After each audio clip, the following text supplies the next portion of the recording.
بسم اللہ الرحمن الرحیم الحمدللہ رب العالمین الصلاۃ والسلام علی خاتم النبیین اللہم صلی علی محمد النبی الامی وعلی آلہ وسلم تسلیما۔ السلام علیکم ورحمۃ اللہ وبرکاتہ۔ میری آج کی حدیث صحیح بخاری 6064 نمبر۔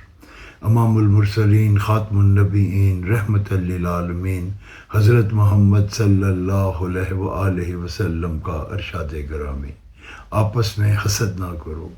اس حدیث مبارکہ کا یہ مفہوم ہے کہ نبی پاک صلی اللہ علیہ وآلہ وسلم نے ہمیں نصیحت فرمائی کہ ہمیں ایک دوسرے سے حسد کرنے سے اجتناب کرنا چاہیے، کیونکہ حسد انسان کو تباہ و برباد کر دیتا ہے۔